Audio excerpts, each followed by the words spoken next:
Nung una kong makita ang lugar na ito, akala ko remnants siya ng mga Greek temples noong panahon. Pero hindi pala, ang tinutukoy ko ay itong Palace of Fine Arts dito sa Lion Street, San Francisco, California. Ayon sa nabasa ko, itong Palace of Fine Arts ay itinayo noong 1915 dahil nagkaroon dito sa San Francisco ng Panama Pacific International Expo. So ayon sa kasaysayan, nung pinaplano pa lang itong exposition na ito, nag-express na or nagpahiwatig na ng interest ang San Francisco na sila yung mag-host ng exposition.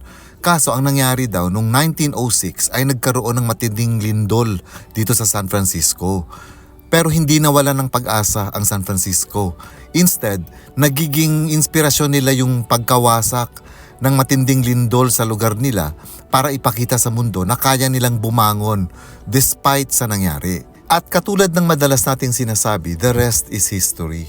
After ng exposition na nagtagal ng 288 days, usually yung mga structures sa loob ng exposition ay dinidemolish na. Pero dahil itong structure na ito, itong Palace of Fine Arts ay napamahal na sa mga taga San Francisco, mas pinili nila na panatilihin itong structure na ito.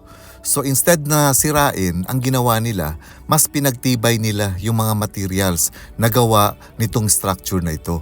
Katulad din na nangyari sa Dubai Expo, na kung saan hindi lahat ng structures doon ay winasak. Yung iba, niretain at pinagtibay para lalong tumagal yung mga structures. Noong 2015 ay nag-celebrate na ng ika-100 years itong Palace of Fine Arts. Sa ngayon, isa na siyang park.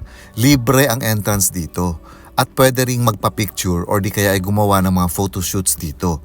Pero kung ibang malalaking events katulad ng mga concerts or mga launching events, kailangan kumuha ng permit bago pwedeng ganapin dito sa loob ng Palace of Fine Arts. Ang ganda rin mag-ikot dito sa loob, malilim, tapos ang ganda ng view. Meron pa silang parang lagoon na kung saan merong mga ibon na iba't ibang klase ang makikita mo. More or less mga 30 minutes, may ikot mo na ang buong Palace of Fine Arts.